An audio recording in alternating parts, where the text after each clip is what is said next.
ठीक है सुपर्णा भाई। साहब दोबारा। हाँ जी। खैर एनीवेज, जो चीज को लेके जो सबसे ज्यादा मतलब बोन कंटेंशन है through out the sub continent, हाँ कि मतलब जैसे पाकिस्तान के साइड से वो कंटेंशन है गजवाए हिंद, जिसको जो एक डॉक्ट्रिन है जिसमें मतलब पूरे के पूरे सब कॉन्टिनेंट को इस्लामाइज करना है, और यहाँ पे ये एक डॉक्ट्रिन है अखंड भारत का, हाँ अरिजीत हाँ पता। पात्री जिसको बोलते हैं कि वही आर्यभट्ट प्रण है, हाँ जो भी उस है। दिन वो नीरज खत्री अपने चैनल पे बैठा कह रहा था हम अफगानिस्तान को भी इंडिया में शामिल करेंगे, और तुम पहले अपना संभाल लो फिर मैं अफगानिस्तान को। मेरा मेरा सबसे पहला क्वेश्चन यही है कि दोनों तरफ एक सुप्रीमेसिस्ट आइडियोलॉजी है जिसका मतलब तरीका ही यही होता है कि मेरे अंडर, मतलब अगर पूरी की पूरी सब कॉन्टिनेंट एक होती है तो मेरे रिलीजन के अंडर हो। हाँ, माई वे और द हाई वे, जो मैंने अभी कमेंट आपको मतलब लिख के भेजा कि सुप्रीमेसी इज ह्यूमन नेचर, चाहे आप उसको धर्म के आधार पे बोलिए या चाहे आप उसको मतलब मजहब के आधार पे बोलिए, जो ज्यादातर यहाँ के लोगों का जो कंसेप्ट रहता है ना कि धर्म इज डिफरेंट, मजहब इज डिफरेंट। सो दोनों केसेस में यही होता है कि अगर आपको अखंड भारत बनाना भी है, मेरा मन नहीं करता है कि गालिब भाई आपके साथ बैठ के चाय पीऊं एक हाँ टपरी में बैठ के, हम लोग एक साथ बैठ के इन सब चीजों के ऊपर डिस्कशन कर सके, बिना मत इस डर के कि भैया मेरी गर्दन उड़ जाए, या बिना इस डर के कि मेरे को भैया इतना ज्यादा क्रिटिसिज्म मिले कि भैया कि मेरा सोशल ऑस्ट्रासाइजेशन हो। हाँ मेरा कोई मन करता है कि मतलब इन सब चीजों के बारे में हम लोग डिस्कस करें।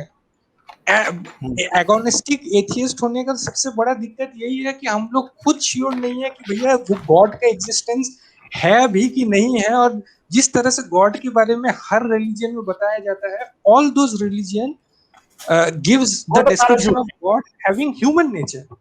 सो ऐसे आप मतलब अखंड भारत बनाएंगे कि ऐसे मतलब ये सब कॉन्टिनेंट के लोग एक साथ मतलब बैठ के मतलब मिलेंगे, तो इतना पढ़े लिखे होने के बावजूद भी अगर हम लोग इन सब डॉगमास से बाहर नहीं निकल रहे, आई एम सॉरी टू से हम लोग कभी एक नहीं हो पाएंगे, और भी 10-12 जंग हम लोग लड़ते रह जाएंगे, एक दूसरे की गर्दन काटते रह जाएंगे, और कोई भी अपने जगह से दूसरे जगह तक हिलेगा नहीं।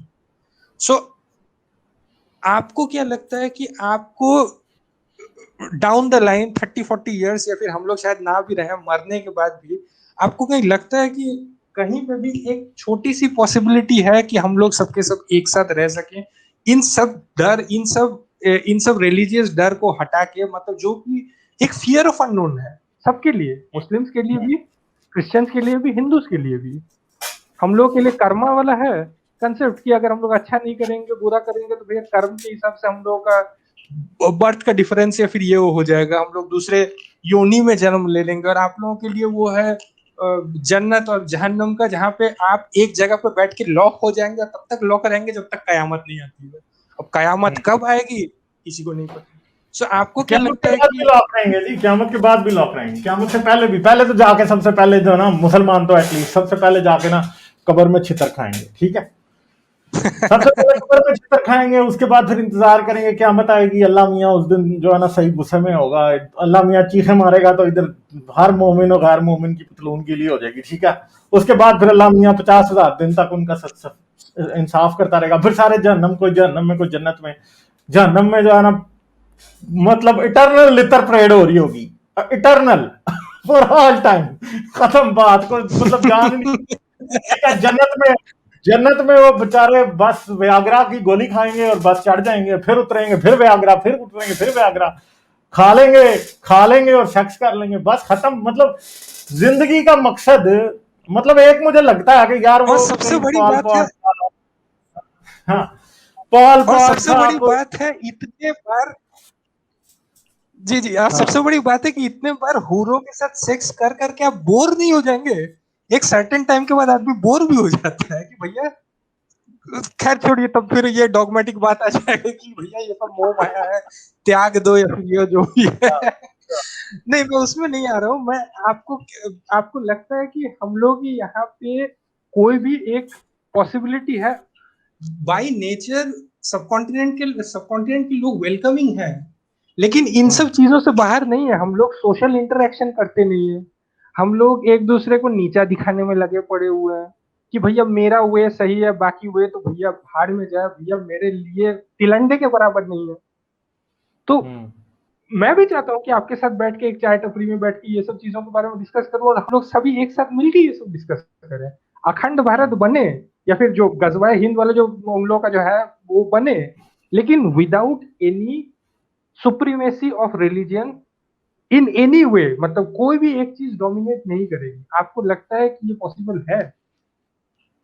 देखें, ये पॉसिबल 100% है। वो खालरा रंजीत सिंह साहब आते हैं, वो अक्सर एक बड़ी बात करते हैं। वो कहते हैं कि भाई सार्क कन्फेडरेशन क्यों नहीं बना सकते?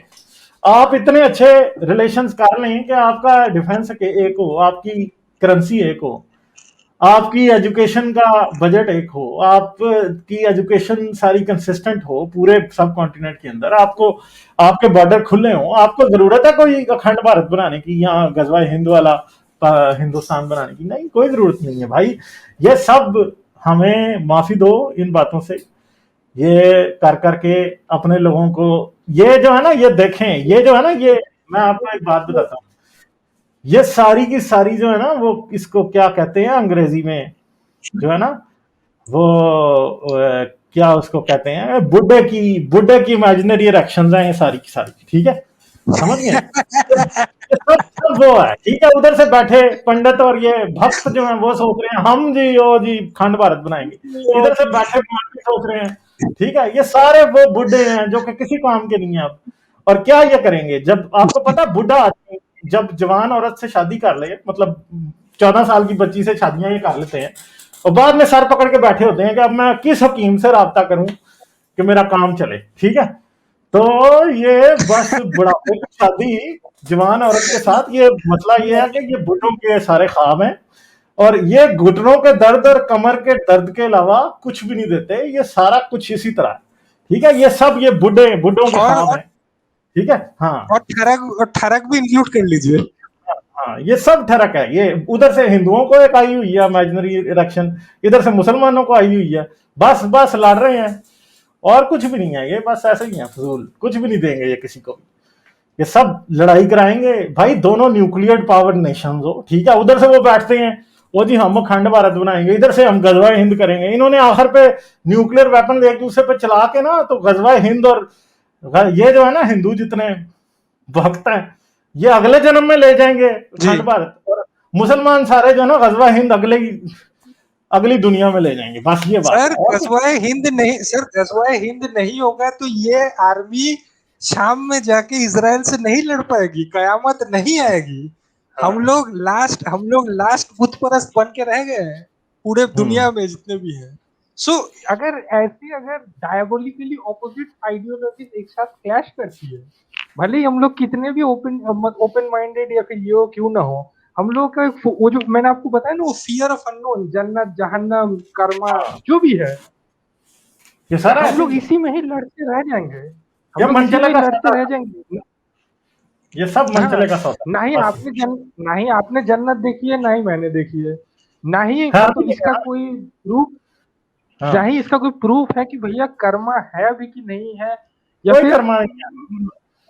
हाँ, या फिर मैं बोलूँ कि एक फियर ऑफ अननोन क्रिएट करके रख दिया है। मतलब ये जो भी है, मतलब हम लोगों ने सोसाइटी, मतलब एग्रीकल्चर ने अगर सोसाइटी को स्टेबिलिटी दी है, एग्रीकल्चर के बाद जितने भी इनोवेशन हुए हैं, अगर उसने सोसाइटी को स्टेबिलिटी दी है, तो उसके माइनस पॉइंट में हम लोगों को रिलीजियन नाम का इतना बड़ा कर्ज, इतना बड़ा जहर भी दे दिया है कि हम लोग बस वजह खोजते रहते हैं कि मतलब कोई एक वजह मिल जाए कि दूसरे आदमी को गर्दन काटने को मिले। जो ब्लड लस्ट है, एक होता है कि लस्ट, और दूसरा है ये ब्लड लस्ट, ब्लड मतलब जो हाँ। ये ऑथोरिटी ऑफ पावर है कि भैया कि हम्म।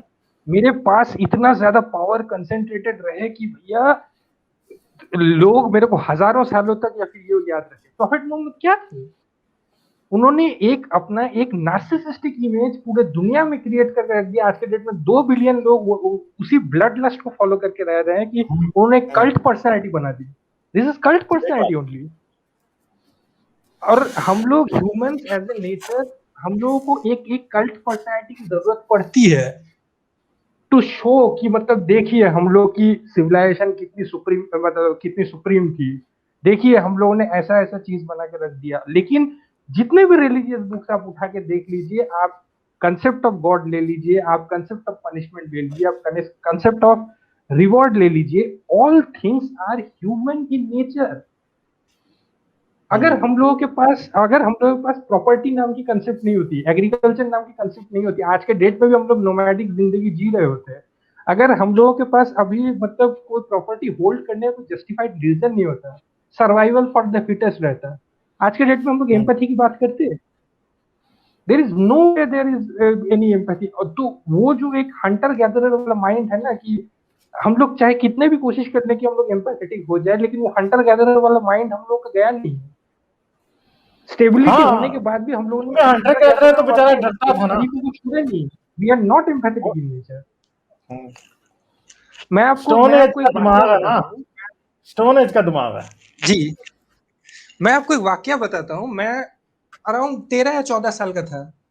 यहाँ पे कलकत्ता में एक अलीपुर जू है, तो मैं जू में गया था। वहां पे एक बक्सा था, बक्सा में लिखा हुआ था कि इस बक्से के अंदर दुनिया का सबसे खतरनाक जानवर है।